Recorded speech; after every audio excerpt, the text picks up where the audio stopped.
Hello, Brokers Are Better Facebook group. Happy April 1st. March was the longest month in the history of mankind. We're now in April. And today we have Christine Beckwith, President and COO of 2020 Vision 2020 for Success Coaching, former head of business development. Sales. Yep. At AIME, major retail lender, and she was with them pretty much from the get-go, helped build the entire distributed channel. So background in people development, background in recruiting, background in business development, and she's a huge supporter and advocate for our community and our members. So Christine, welcome. How are you? Hey, hi. From my house to yours now. It truly is. How are you holding up? Great. I'm holding up. When you have a role that requires you to lead, I think it's a blessing in some ways because it's a responsibility to just show up, and it gives me a purpose to get up and get at it every day. So it does to a degree. It eliminates a lot of distractions too. Yep. So we got a bunch of stuff that we're going to kick off with, and I really, it was important to me that I had Christine be our first contributor for April. It's a new month, it's a new quarter. Mindset wise, though, March was in some instances it was great because rates were great, but overall, I think the second half of the month was just everybody took a little bit of a mental beating. Everybody got pulled in different directions between, lenders having pricing variations and guidelines changing, all the stuff. You're in our group, so you've seen a lot of the dialogue that's been going on. So, for me, asking Christine to come on to help us kind of hit the restart button, hit the refresh button, and reset our mindset going into Q2 and going into April was really, really important. So, Christine, I kind of mentioned to you when we spoke over the weekend, there's really three areas that we're focused on right now, and I would tell you, area number one is mindset, and I think you've seen it both with your contacts in the retail side and obviously with members of our community. How do we get everybody in the right place? Because I do think shelter in place situations impacting everybody, and so is all the variabilities going on in the lending space. Yeah, it's so important. And so I'll back up and tell you that emotional intelligence is a huge component of success. And so a lot of what we do, our tagline at 2020 Vision for Success is emotional awakening through education. So right now there's a lot of things that are playing into the emotional part of our production. And I'm going to tell you that I am one of those people that don't like corny, hokey stuff. So over the years, I'm a wicked tomboy. Over the years, when we would get into the realm of positive mindset, I set out to actually go find real studies and real information about our mindsets and positivity. And I ended up reading about a study with a Dr. Barbara L. Fredericks, who was a university psychologist and teacher for Northern Carolina University. And she did a whole study that's now very famous. She's a famous speaker about how successful people have the ability to choose positivity. And that when they studied successful people, they realized that why they are successful, whether it's innately, it's subconscious. I think a lot of people fall onto this because they naturally have this type of mindset. Yep. And they don't even realize they're doing it. But I'm going to take you down a couple of lessons in the points of this because I think it's really good. They talk about the emotional spectrum, and they divide it directly in half. And they say that all negative emotions, anything that you can think of, anxiety, fear, whatever it is, stress, sadness, all these things that live over here, there's only two ways we can react. She actually took studies of people groups, subsets of groups, and put them for long periods of time in these atmospheres. In the negative group, they were subjected to all things negative, and they planted people that were negative in the group that were complaining, and they were, they didn't have healthy diets. They didn't have good sleep regimen. They had a lot of factors that contributed. And they found that the reactions, the emotional reaction to those people in the negative realm were fight or flight. And then they did the same thing with the positive realm. So all the people over here that were really staying positive, getting up and reading positive stuff, staying in books like Relentless, which I know you and I love, contributing to what they digest mentally, how they actually are, eating, how they're exercising in the morning. Those people stay in two mindsets, and it's broaden and build. So what's interesting is people like you that are constantly throwing brick and mortar on the pile, people that we see at BAB that are up on the stage, the top producers. If you went underneath the cover to look at what their daily regimens are like, I guarantee you're going to find a lot of this stuff. But the interesting part of this study I'll end with is what they discovered is that we can't control naturally which group we end up in daily because the stuff is coming at us. So you have to choose not to be reactive to your atmospheres. So if you can get past being reactive and you can stay in the proactive mindset, like I'm going to get ahead of this, I'm going to set my day in a certain way, I'm going to do certain things in the morning, I'm going to control certain things. It's a choosing to be in the broaden and build mindset. So how do people stay productive right now while we're stuck in our homes and we have these limitations and we have a reaction to our climate and atmosphere? Well, it's to talk about what's in scope and out of scope. So right now, the lesson right now is, what do we control? Well, I would tell you that we can't control the market. We can't control what's happening economically, but we can learn and be educated and listen to our leaders and understand what's happening. And we can then take that information in and we can control our communication to our clientele, our referral partners, and the people that are there and help them have the communication. That's a proactive, I'm in control type of successful mechanism. So I would just end, this question by telling you, all the people listening need to understand that there are many things we can control. I got up today and I exercise. I usually go to the gym and lift weights. I can't do that. So I did push-ups and I did sit-ups and I did squats and I did jumping jacks. I did what I could in my bedroom, get my, blood pumping. So what are the choices that you can make right now? What can you control within your worlds that are going to keep you in that positive mindset of building and broadening? Yeah. So that, that's a good point, because I think what that sort of boils down to with what you're saying is that, it's are you a product of your environment, or is your environment a product of you? Because basically what you said there was, hey, listen, you can't control, your atmosphere and what happens to you or who comes and goes or the things that are going around you, but you can control how you react to it. That's right. So with that said, what are the things that, that you've observed here over the last 2 weeks from, conversations and just as somebody that's in our group, that you would say, are things that people need to be more intentional about how they react or control the way they react to it? Yeah, I think number one, we need to get our news source right now from viable places. We need to choose what we digest. Everybody's on social media. There's a high level of content being put out. We need to make sure what we are reading, consuming is accurate. There's a lot of rabbit holes right now that we're getting down on social media.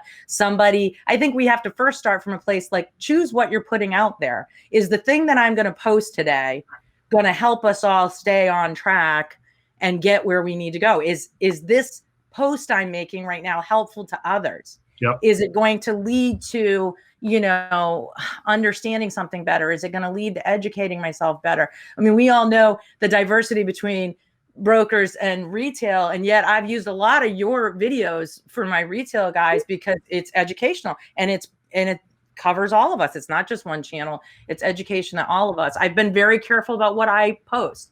I don't want to get in the weeds of political debates right now and the crisis debate and, what's right or wrong. I think there's an ethic debate going on social media, stay in your home, don't stay in your home. There's too many caveats to everybody's personal family lives to get into the weeds of that argument. I think we have to be smart, stay safe. We have to fan the flames of the positive people that are out there. But I think you just have to be wise right now. It's a crucial emotional time in our history. And I think people are going to look later and remember how we acted during this time. And if we show up daily and we're part of the crisis, if we're part of the dramatization, if we throw gasoline on a debate, if that is happening, I think that we're making withdrawals instead of making additions. And in some cases, I think omission might be the addition, which is, refrain from, doing something that takes everybody down some sort of rabbit hole. Yeah, honestly, I think there's some really great points there, and it makes a lot of sense. And I think going back to the baseline of what you started with, as I look at it, it really comes down to making a decision that you're planning your day. I mean, it's really what it comes down to. Is for me, I just look at my day to day, and I see everything that's going on. Obviously because I'm dealing with people that are asking me about their certain things and posting articles and all that good stuff. But the reality is I have such a well-planned day, and I have so much in that day that my ability to react to 99% of what's out there is very minimum. Like like if the market's crashing, I'm not going to even think about that until tonight at 9 o'clock, because I have certain things that I'm trying to accomplish for the day. And I do think that's one of the areas that I see people just, kind of almost, it's almost like they're being drawn to the wrong thing. Like I'll give you an example. Somebody posted in our group earlier this week, X, Y, and Z happened on my loan. The wire's not at the closing, and, that's it. And my natural reaction before I even get into anything related to how can I help, is just like, okay, what have you done so far? Like, who have you contacted? Are you just like, did the title company just call you and say the wire's not there, and then you just said, all right, let me go on Facebook and post about this? Or did you call? Did you reach out? Like, what was your response to that? It's like if somebody has a heart attack in front of you, what are you going to do right there on the spot? Are you going to sit there and say, oh, let me whip out my phone and put this on Facebook? Or are you going to call 911? I mean, like, what's your response? Is it something? Yeah, I mean, for managing salespeople for a very long time that worked with operations people, being partner to operations people, I want to tell you, like, we're firefighters every day. If somewhere in my career, I had this epiphany where I was having this like emotional, stressful day, and I was like, I'm going about this wrong. Like I was, measuring the success of my days by, did I have a fire or didn't I have a fire? Well, the first clue that we all need to have is we signed up to be firefighters. You said it yesterday in your video when you said we make a lot of money for what we do, and it shouldn't, it's not easy, it's hard. And so what I would tell you is, I want you to understand that when we do that, we are literally causing a fire alarm. And so what happens when the alarm goes off, or you pull the alarm wrongly, like you put your personal problem out there, and I get it, brokers are better are solving problems for each other's on this page. I see it all the time. What program should I use? That's great. That's sharing. That's helping. That helps you not get all those questions or AIME, and everybody's helpful. But when you truly put a problem up that's more like a complaint, you're pulling a fire alarm. And what happens is everybody that's got a loan with whatever lender you're bitching about, now everybody says, oh my God, is that happening on my loans? And maybe they start emailing their AEs, or they start emailing over there. And now you got this rush of people, this increase of communication. It probably clogs up the communication path for everybody. So I would tell you, like, you gotta act like a firefighter. I always use analogies when I'm teaching, and I say, we never drive by a burning building and the firemen are in a huddle and they're saying, who do you think started this fire? We have this natural inclination as human beings to want to hang people on crosses sometimes before we even put the fire out. While emotions are high, it's not the right thing to do. We got to get the fire out, go back and look what happened. So if you have a firefighter mindset, which we all need to have, that's really truly a leadership mindset. Your problem should be, like, I've had some times this past week where I needed to say some tough stuff to some people that I care about, that I thought were making themselves look bad, who I genuinely care about and think that they're going to have poor business returns by some of the stuff they're doing. I could have chosen to comment on a public Facebook post that probably would have gotten into a debate. Instead, I privately messaged the person and said whatever. So, right now, we have a big enough community here at Brokers Are Better to solve to these problems in ways where we don't throw the fire alarm into the group. and whatnot. So, I just think we got to put our smart, heads on right now about how we're pulling some of this stuff. Yeah, and it goes back to reactive versus proactive. Are you letting something happen to you, or are you proactively putting out your own fires? And that takes me to the next subject that we're going to talk about here, which is time management. Yeah. That's a specific area that I personally don't know, how most originators manage their day. From what I can see, it's kind of all over the place, to be honest with you. So that's an area that I definitely think there's an opportunity to become more efficient, to be straight, to spend more time focused on certain things by not just having three screens open and trying to do too many things at once. Yeah. I will tell you that, we teach time management. Obviously, we're certified in this area, and there's 5 key components, and I'll share those with everybody. Um, you know, Time is the differentiator between true success and people that really struggle with this. As entrepreneurs, a lot of us pick these careers because we don't have to punch a clock, and we want that flexibility, and we have that flexibility. But I always say that doesn't mean I don't put a dentist appointment at 1 o'clock in my midday. I just don't have the time to lose the commuting time, the dental appointment. And then there's a gray matter area of time that's lost getting re-engaged. I am a true believer that we sell in pockets. I understand when I'm selling well and I'm on. And so I try to prolong those periods, because when we get in the pocket, we all know when we want to, ring the theoretical cowbell because we just had a killer call. We need to be self-aware when we're in those moments, because you could spend a day doing that and do a week's worth of sales in that time frame. But a lot of people are not self-aware. They're not organized. They don't put regulations in their own place. And as entrepreneurs, it starts with you. You're the time clock. So the hardest part, number one, is understanding that you control your time and you have to manage it. And if you don't consciously have a schedule to your business, nobody's running a business without a schedule. We have the luxury of not having a schedule, but I promise you, if you look at the top people, the Todd Bidders, the guys that are killing it, they may not say, yeah, I start at 7 and I end at 9 or whatever. They just go to work and they're starting early and they're ending late. So how much input do you have versus output? If you're not getting what the results you want, it's probably a time facet, number one. Number two is organization. There's a lot of people that's, very disorganized, and they say, oh, it's, this is organized chaos. And I always say BS to that. Like, you have to be organized to run efficiently. Like, the best race teams have efficiency. They know exactly how the engine runs, all the pieces, the teams working together, everything's, going so that you have maximum velocity. Number three is prioritization. So here's a little thing I'll take you down. I promise you this will be a very, very valuable tip. How many times in a day are you asking people for things? Whether it's clients for documentation, whether it's stuff you need from your staff, from your LOAs, from, underwriters, whatever it is, this is a category called do from others. And so there's a whole article that I share from Stephen Covey called The Monkey on Your Back. And it's legitimately a famous article. And it talks about our ability to control our interactions in a time efficient way with other people. And here's where some people really lose in the time management game, is that they do not understand that when they have the conversation with John Smith to collect the documentation, and they say, Mr. Smith, here's your list. I'm going to email it to you. You go over it. Can you get these docs? And they say, sure, I can get these docs. And you say, great. And you check off the box. You needed to call John Smith and get the documentation. You think that that's done, that task is done at that point.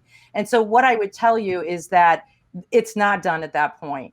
When it's done is when you have the ability to absolutely set a time and an ownership to the documents you need back. So the conversation should end every time you're asking for stuff. It should end with, Mr. Smith, that's great that you can get these documents. When can you get them for me?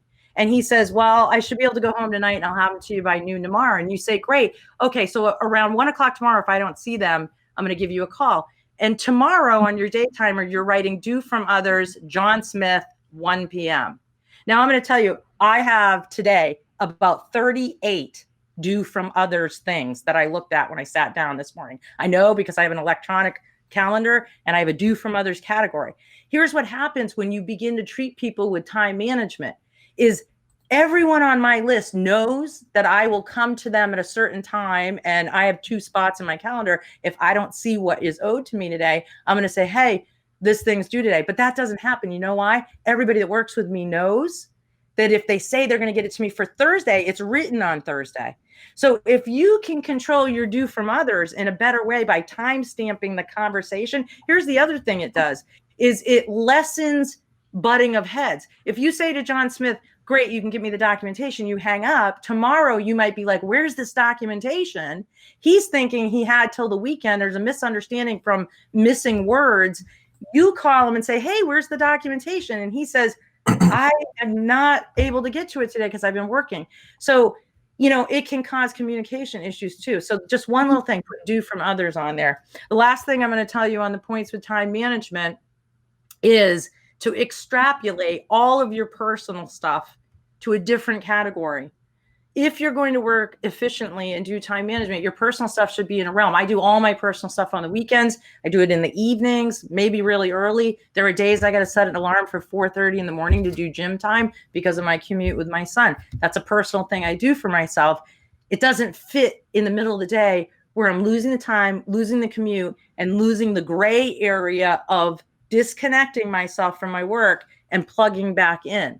So efficiency, priority, organization, our ability to collect what's due to us from others, and obviously extracting our personal stuff that's disruptive from our time management. All of that will contribute to the output that you get from there.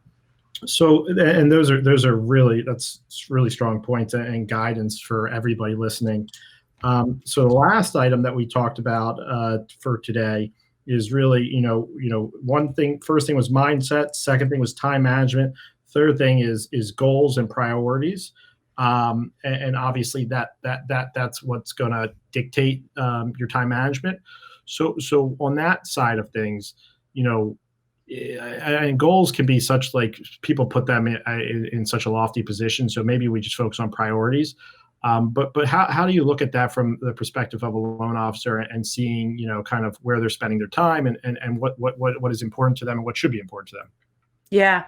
So I'm a really big proponent of goal setting. And the very first thing you do if you work with us is you write a business plan and set goals. Now, I'm going to tell you, everybody writes business plans and everybody makes New Year's resolutions.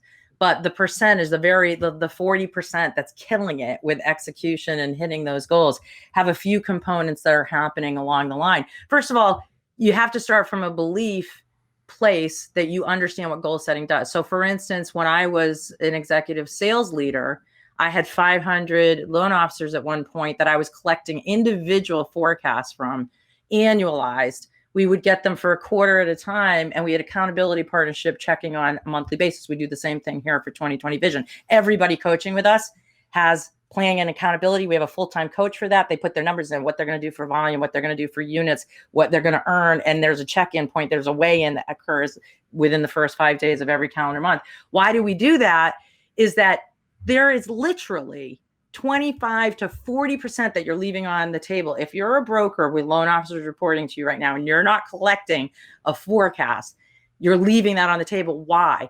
Because I'm going to do more if I have a weigh-in coming. So I want to just give you a little bit of statistics so that you understand and get into the belief system of the why. Harvard University did a study where their graduating MBA class of 1974 was able to participate in a voluntary exercise to say what their earnings would be in 20 years. The 94 class pulled that out. They looked at it. They looked at the total wealth of the class. And there was only 13% of the Harvard University that actually did the study, that actually volunteered to put their numbers down. Probably because a lot of people didn't want to be held accountable. But that 13% represented those people that like accountability. That's my guys that come to coaching and they're like, push me. They want to be pushed. They want that high accountability. Those guys represented more than 80% of the wealth 20 years later of the whole class. And so that study is very famous. But what it said in the underlying parts is that did we believe that the 13% that did the voluntary exercise had it easier, what was the magic in those numbers that they got to that wealth? They were actually given surveys, and what they said was that they knew they were going to be studied in 20 years, held accountable. So when they went through divorce, death, illness, disruption, they recovered faster. They told themselves mentally, someone's going to be checking on me and I've got to recover faster. So this is what I say about goal setting. First of all, you cannot run a marathon without a finish line. People that are running marathons, there's this really cool thing I love to share, is when they train, they actually reserve fuel. So in the 20th mile, they begin to increase the pace of their mile to the finish line. And so what's exciting to me about that, and phenomenal, because obviously many of us would be dead on the 5th mile, is that you have people that know that this is the distance from point A to point B, and they reserve some energy in the tank. Goal setting is exactly the same way. I have resources this year. I have this much capital. I have this much money. I have these goals. How do I get right now? How do we get our businesses today from where we are to 3 months from now, where we're in the recovery and we're back at it, and everything that we're dealing with right now has passed? And I think it's really understanding what you need to have, how to control, the reserve in the tank, but setting those goals. Right now, my team, of course, is doing great and showing up. But I've given them specific goals. And by the way, the goals are different than they were a month ago because our circumstances are different. But they have weekly targets. We set them on Monday, and every Monday they might be different. But they have something to chase. So I would tell you all, you have 25-40% to gain during this crisis time if you do something as little as assess today, what are the goals your people around you need to help them have that lighthouse right now that they're going to work for and they can measure. Yeah, that was really well put. And to be straight, I think a lot of loan officers, in my experience, put goals around production. And what I would say is that you really, for me, from a goals perspective, I really focus on the people part of it, and that's just an area of investment that people, in my opinion, in order to build a business, you have to have people. So when we started, building our team here at AIME, we really started building it mid-year last year. And for me, the way I went through the entire, basically the strategy was, okay, I know it's going to take each of the people 6 to 9 months to get up to learning what a mortgage broker is, learning our business, learning what what our members are, what our sponsors are, what our initiatives are that we want to do, and how to actually know how to speak the lingo. I knew it was going to take all this time. So for me, when we hired everybody sort of in Q3 last year, my expectation was, all right, this is my team for the second half of 2020. And I'm more or less looking at that as we're going to build all of our planning over the next 6 months on very light stuff, things that are not necessarily going to be game changers or heavy lifting. But if they get through this, we'll be able to quadruple our velocity and do all those things in the second half of next year. So, right now I see a lot of people talking about, hiring and training and doing all that. And to me, a lot of people look at it, I'm going to go recruit an existing LOA, or I'm going to go get an existing person and bring them in. This is really the opportunity to hire, train, and develop your own people. And obviously your platform is a coaching platform that is it's educational and coaching. So, as you think about hiring an LOA, as you think about hiring, whatever role, processor within your organization, and assigning goals and having, real time management put in place, these are things that if you're self-aware enough to know that you're not good at that, that's why you go work with a coach. That's why you go work with a mentor, or it could just be a peer that you develop a relationship with that gives you that guidance. But I can tell you that in my own experience, I had to have I never went to technically a coach, but I always had sort of a mentor. Yeah. And as independents, we don't have the luxury of having a mentor because we're small businesses. So that's one of my biggest recommendations is if you think about the greatest athletes in the world, you think about the greatest minds in the world, almost all of these people have trainers and coaches, and it's a profession that's gotten a bad name, I think, because some people early on that got involved in coaching really didn't do it a proper service. But Christine has, and we have a lot of members of our community that have Yeah. already worked with Vision 2020. So again, this is all about being self-aware, guys. It's not about saying, oh, I'm going to go figure it out on my own. It's understanding that sometimes your skill set needs to be developed or sharpened. For me personally, I continuously, whether it's Christine or other Renee Rodriguez or other people that Yep. I communicate with and lean on to improve different parts of my game. I think it's important that you are thinking about this, and it's part of how am I getting better, how am I sharpening this skill set that either I haven't used in a long time, or I'm not very good at, or just never really developed. So Yep. that's a big part of what Christine does, and a big part of what her network does as well.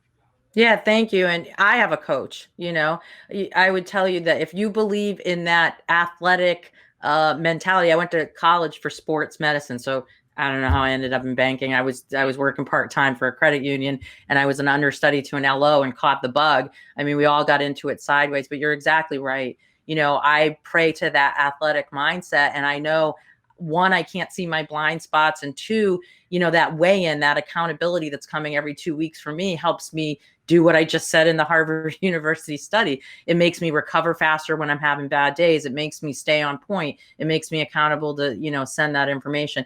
I'll only add, and I don't want this to sound at all spammy, but I do want anyone that's listening to know that we are the true, mortgage origination management type of coaching company. We have a staff of 8 other elite coaches. And so people that are working with us are able to use all of the staff of coaches. And we have financial forensics coaches that are specific to mortgage.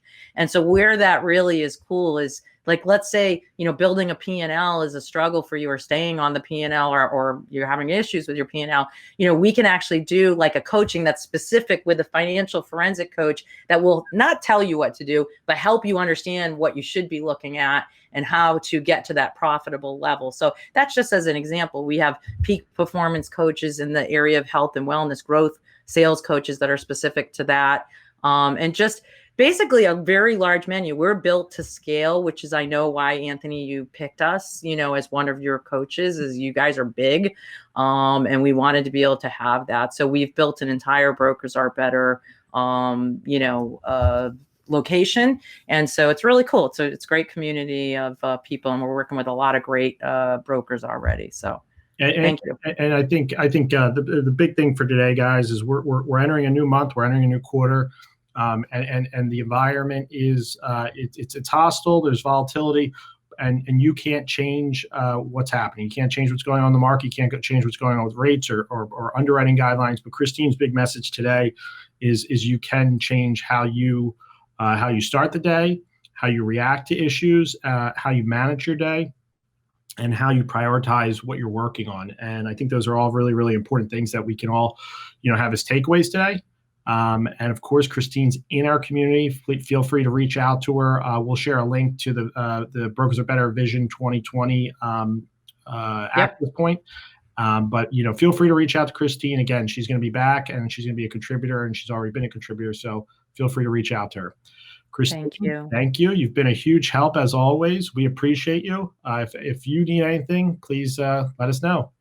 Yeah, well, I'm following you guys, so I'll follow your lead, Anthony. And great, I know you don't need more compliments. This group loves you, and that's shown. But I want to thank you on behalf of 2020 as well, because we are using your leadership as a wide, broad resource for all of our professionals, both in Brokers Are Better and in retail. Your messages are very helpful for us. So thank you, and keep up the great work. Well, we appreciate it, and looking forward to more contributions for you here in the near future. Awesome. Thank you. Thank you.